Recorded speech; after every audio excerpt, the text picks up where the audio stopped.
Ko te tino tūmanako kei te rongo mai koutou ki au, me te mihira ki te whare matatu, tēnā rawa atu koutou, no te mea nā koutou te reo pōwhiri kia tai katoa mai mātou i tēnei ahi no reira huri atu ngā mihi kia koutou katoa, ngā mana, ngā reo, ngā karangatanga maha, kua tai mai i runga i te kaupapa o te wā nei ko te Rauhuia, tēnei tonu au te mihira, i roto i ngā kupu whakatau, anahera i tukuna mai e koe ki tēnā o mātou.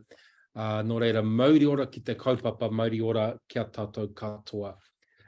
First and foremost, te whare matatu, thank you for the warm invitation to present this afternoon. I'm absolutely aware of the fact that for the majority of our audience, you are teachers, you would have had a long day, a tiring day, and here we are in the afternoon session, bringing you together to another space of learning. So I thank you and acknowledge you for giving over your time to delve into some of the spaces and places that we like to talk about and explore when we speak about things like educational transformation and leadership, but more importantly, I think, a flourishing future for Aotearoa, for our tamariki, for our mokopuna, and for our kura.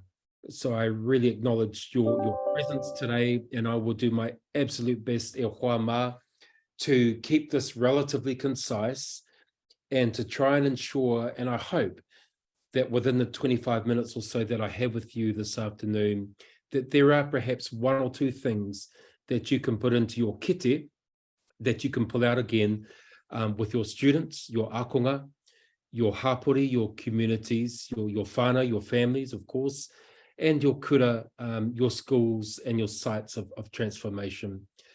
Look, I'm a university-based educator, and I just wanted to draw attention to this particular marae that you will see in front of you. This is Te Raukaramu marae. And I wanted to also just acknowledge here the place and space of Te Atiawa, but equally Te Awa Tupua, Whanganui Ngāti Rangi, who opened this marae for us, which is actually in the heart of Te Whanganui Atara. The reason that I've used this image is because I want to try and impress upon all of you this afternoon the fact that sites of transformation are not necessarily in the classroom. Indeed, sites of transformation can occur in places and spaces that are well beyond the geographical proximity of a classroom or indeed a school. And those are the things that I just want to kind of touch on this afternoon. So Holly, what I might do is just ask you kindly to move through our slides. And I don't want to do this too quickly, but I think if we get going with the first slide, Holly, and I'll just lead out. And I wanted to start, e hoa ma, by just basically taking us back to an earlier period this year, 2022. If you look at these images, I'm sure all of you will recognize or at least remember some of the emotions, some of the feelings, some of the karearoto, the whatu manawa that you, your colleagues, your schools, your whānau, and your students will have had in seeing these images. And when we look at these images, you know, it's not too difficult to think of other countries around the world where these types of events, not too dissimilar to these things that you see in front of you, occurred. So I think it's really important within the context of Aotearoa to just actually reflect on this year, a watershed year, a milestone year. Because when we think back to where we were in February 2022, and when we fast forward to where we were on Saturday night, you can see that we have come a long, long way. Now, I also just want you to look and celebrate and acknowledge some of the symbology that's embedded within these images. Our Black Ferns became the world champions once again, but it's not so much about the victory that they had on Saturday night. For me, it's about the criticality and the centrality of their leadership. The leadership system that they had inculcated within the culture of their team, within the culture of Aotearoa, that reflected the sheer diversity of who we are as a nation is absolutely critical to education. The impact of their success, but equally the impact of the way in which not only the Black Ferns, but actually each and every one of the teams went about participating in this kaupapa should send a very, very important message to educators around the world. Sport can be a vehicle for transformative outcomes. Sport can harness and embrace and celebrate culture, language, diversity, distinctiveness. And sport can be a platform upon which all of us can get in behind and support and use that as a vehicle for significant transformation. On the bottom left there, and I just want to acknowledge Tamahau, who was part of this kaupapa, and Tamahau nā koutou tēnei kaupapa I kawe, Tamahau, Kura Moeahu, and many, many other Te Atiawa leaders laid down the kaupapa of Te Rangi Māori and Te Maungarongo earlier on this year. It was a very, very strong signal to Aotearoa about the place and the space of mana whenua. And so I wanted to just bring attention to the role of mana whenua, not only in education e Hoama, but also in terms of where we are heading in our due recognition and acknowledgement of all mana whenua across Aotearoa. I encourage you right now to think about the kura or the schools or the universities or the wānanga that you are working in, and to reflect on the mana of the iwi kāinga upon whose land your facilities will have been built. July this year, we celebrated Matariki, and you can see in the bottom left of my screen anyway, that fire. We saw a fire in the last set of slides that had a different kaupapa. This fire, this ahi, is about celebrating, acknowledging te mātahi o te tau, the year that has passed us by. And I just finally want to draw your attention to this wonderful image of te papa me te tamahine, Rauhuia, Rauhuia ko tana tamahine marama, celebrating 50 years since a petition was taken to the steps of Parliament to advocate for the status, the mana of Te Reo Māori. So I want to encourage you all to just think about Aotearoa in 2022, and actually to think about this notion of Aotearoa tanga, all of the things that we do as part of this place in this space called Aotearoa. Thanks, Holly. Ka haere tonu tātou. So what we've seen, and what I've tried to just, I guess, draw out, is that the beginning of this year, we had a particular set of kaupapa that were playing out. And later on this year, we had another set of kaupapa that were playing out. And what we know in education is that sometimes, actually, we need to allow the balance of opposites to reset, to readjust. When you look at this image here, and look, if you look at the top photo, the top image, a fantastic representation of project management. Maui Tiki Tiki Ataranga is the project manager, and he's the pōtiki, he's the youngest of all the bros. He's able to command and direct his tuakana, his older brothers actually, to help snare tamanui te rā. But this is also a kōrero about how incredibly important it is for all of us to ensure a degree of balance in our lives. Balance between darkness and balance between light. And the first set of slides that I showed you, Hoama, demonstrated an imbalance. Beginning of the year, for whatever reason, we had an imbalance of pauritanga. And more recently, even as recent as Saturday night, we came back into a space of light, maramatanga. And it's this balance of pauritanga and maramatanga that helps contribute to the wellness of people to the wellness of lands, and to the wellness of all of our kaupapa. So Maui Tukitikia Taranga had the insight to know that if tamanui te rā, the sun, wasn't slowed down, that we as people, we wouldn't have enough time in our day to do the jobs that are most important. So I encourage you to think about how your kura, your schools run.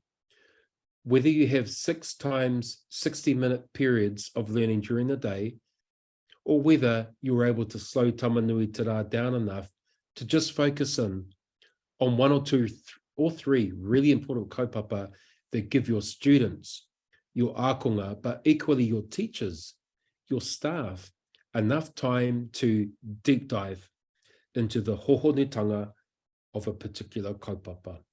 Nō reira, kia kaha, kia maia, kia manawa nui. Kia ora rā, Holly, ka haere tonu.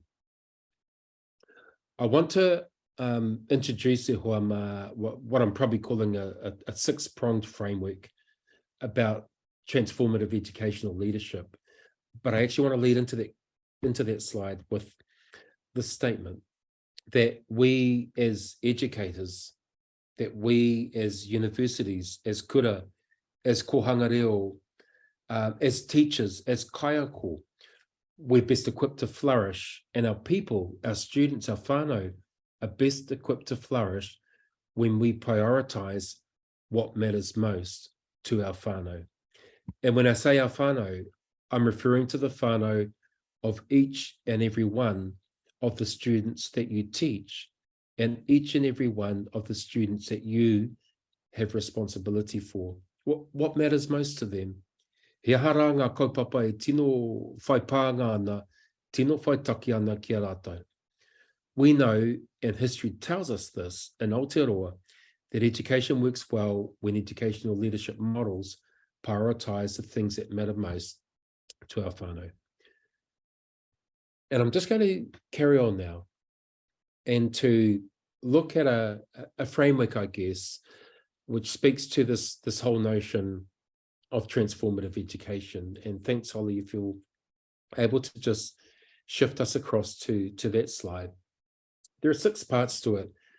And as teachers, as kaiako, all of you will be innately aware of all 6 of these points. These won't be pieces of new learning to you. You will all be familiar with these things. Number 1, empowering our whānau.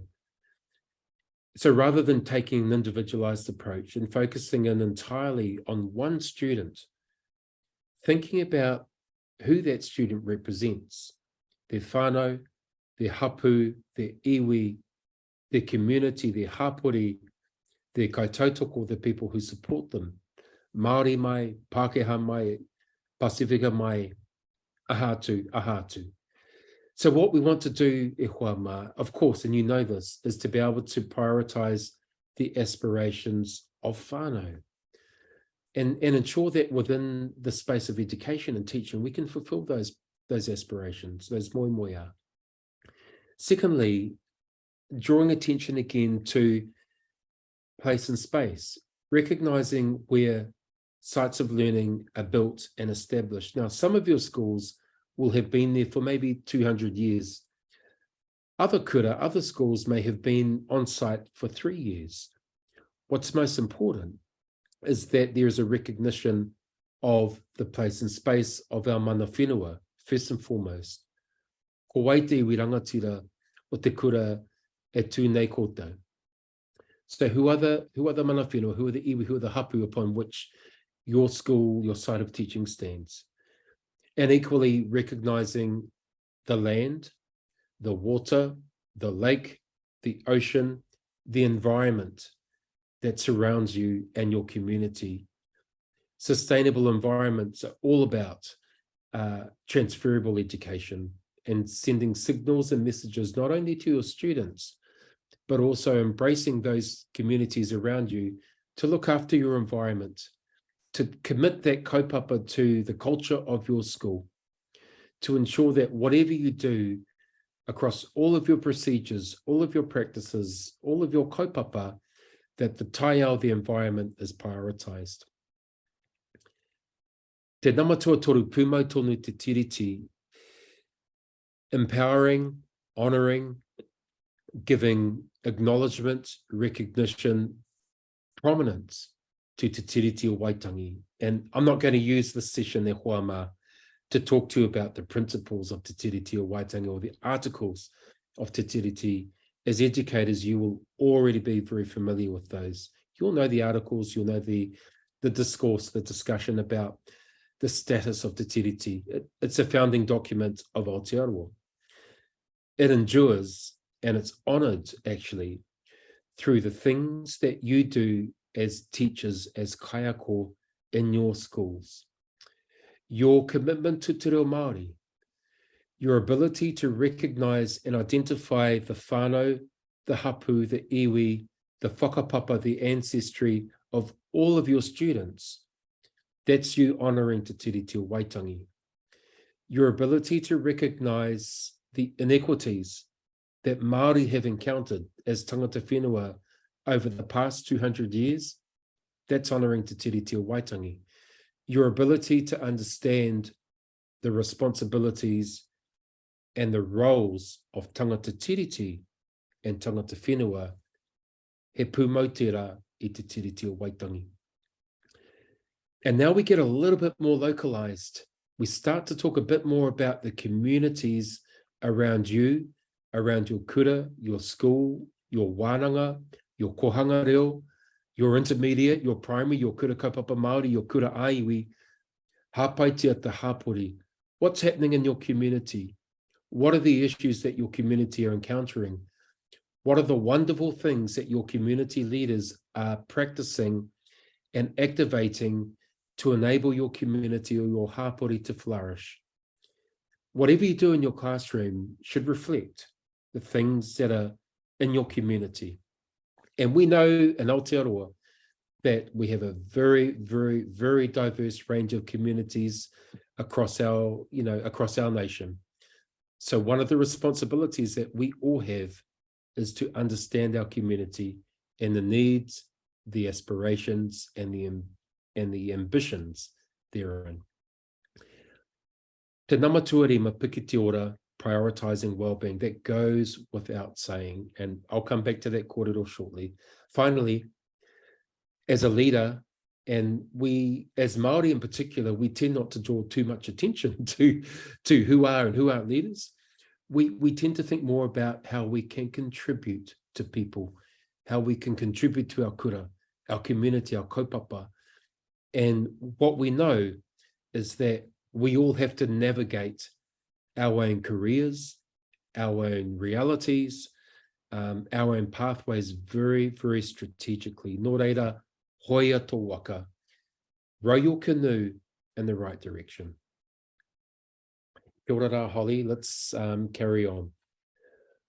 Just wanted to show a few short, brief messages for each of these 6 statements. Whakamana whānau, realising the moemoeā of our whānau,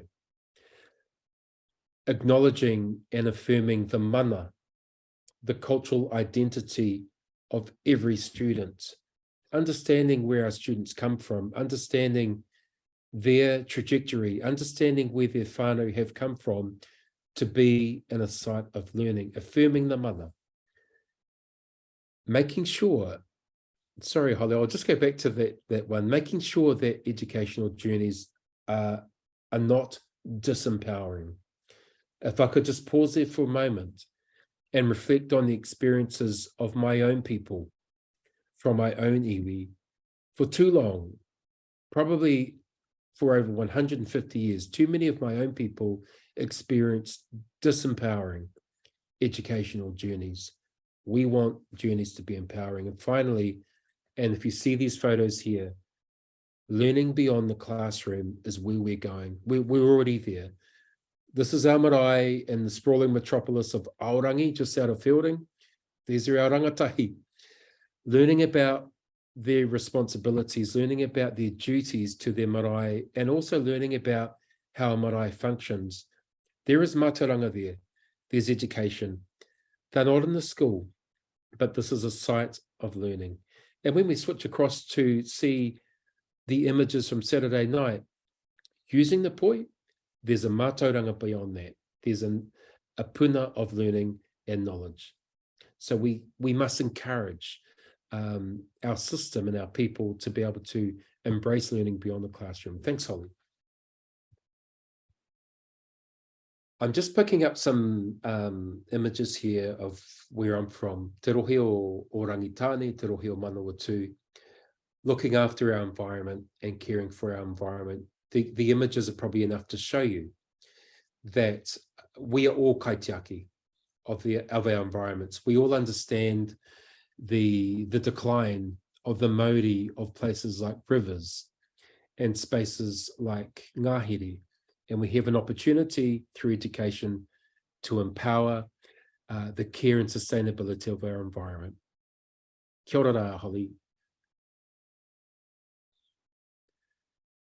Te Tiriti o Waitangi in 2040 will have been with us for 200 years. That's massively significant. A document which is really the founding constitutional piece for Aotearoa. In 2040, we will have been aligning our mahi to that document. So some challenges for you, Hoama. What is the role of tangata whenua? How do we ensure that tangata whenua endure? What is the role of tangata tiriti? How do we ensure that through our practices, our teaching, our education, tangata tiriti endure? What does authentic partnership look like? We've heard so much recently about co-governments, all of these types of things where we have tangata whenua, tangata tiriti, working in partnership. Kia kahara tātou. This image, in fact, both of these images come from the book Te Tiriti o Waitangi. Ross Kalman, Mark Serres, Toby Morris.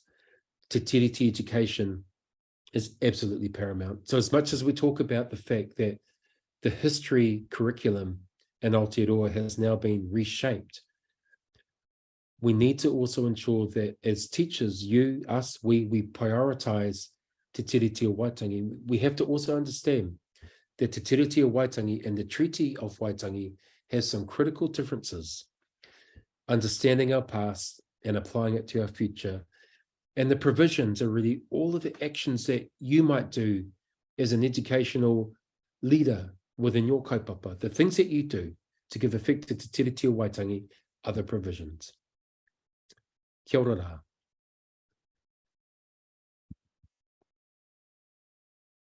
rā. This is an image from a hikoi that we went on in fielding last year. Ngāti Kauwhata, Rangitane, Ngāti Raukawa, Te Raurau. That was a hikoi to reaffirm the place of iwi, hapu, marae, in our wider Rauhuia, our district. We have to work with our communities. We have to understand the critical needs that our communities have, and we have to get to know our communities if education is to be successful and efficient. And there's also some work that we, as teachers, as educators, have to do to tautoko where our communities need to be. Ka pai, kia ora, Holly.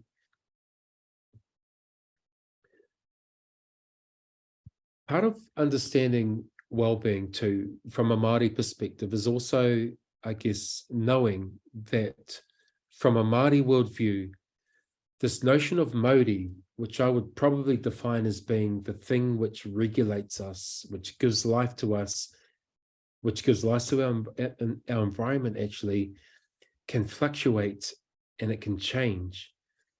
And it can change depending on what's happening around us as people. So I want to challenge you, e hoa mā, to think about each and every one of your ākonga, your students. When they come into your classroom in the morning, they will undoubtedly be in one of these states. And they will move through to a different state at some point throughout the day, or the night, or the week, or the month. Mauri ora is a sense of flourishing, being meaningfully engaged, being active. And Mauri noho is sort of the opposite, really. Mauri tū, Mauri ora, Mauri noho, Mauri mate. Mauri noho can sometimes be a reference to someone who is defeated, disconnected, alienated from their whānau, their culture, their friends, their teachers, and inactive.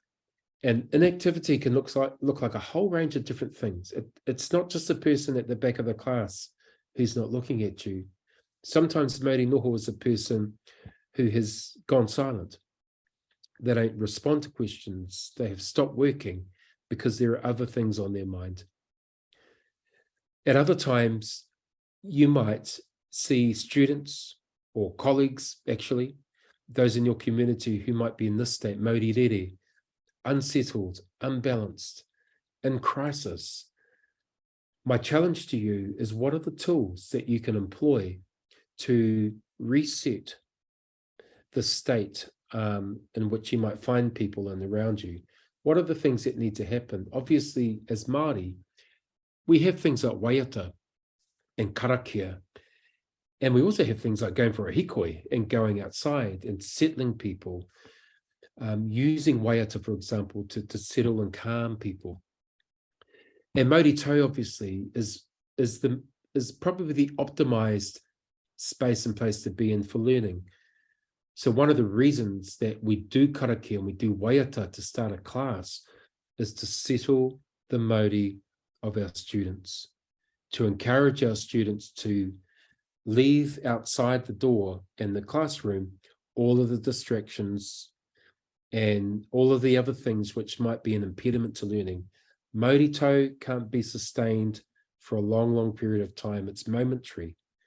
So when we go to Mauri Tau, we have to utilize and optimize that period of time to ako, to teach, to learn in that space of wānanga. And finally, Mauri Ho, it's sometimes when we need to wake up and activate and engage our students, our colleagues, ourselves, in terms of awakening our awareness. And just to the very last one, e hoa mā, thank you, Holly. Hoia tō waka. So an image there of Māui tiki tiki a taranga. Those of you who are the youngest in your whānau, if I see some hands up, kia ora, you were either incredibly spoiled or you were picked on. There's probably one of the two realities for you, it's one or the other. But Māui tiki tiki a taranga was treated with absolute suspicion from his tuakana, his older brothers, because he wasn't actually brought up with his whānau. He was brought up by his karaua. And when he came back into the community, he was treated with a lot of suspicion and disdain. But actually Māui, and Māui in many ways is an analogy for us as people. Māui was able to utilize the special superpowers that were given to him to explore the universe and to explore the barriers of humanity. And so this particular kaupapa hoa mā, you know the story. Māui knew that there was something much bigger out there in the depths of the ocean. And, you know, said to his brothers, kaue mutu take wā noiho, don't just fish in the areas that you fish in every day. Actually, hoia tō waka ki te au moana. Take your waka right out beyond your comfort zone and get it into a place where there's a bit of wehi going on, a bit of angst.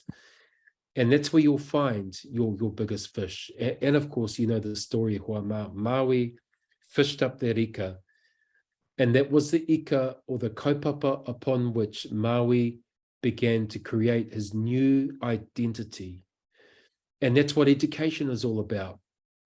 Education is finding that site of transformation where our students can find their calling in life, their kaupapa, upon which they can grow and learn and develop.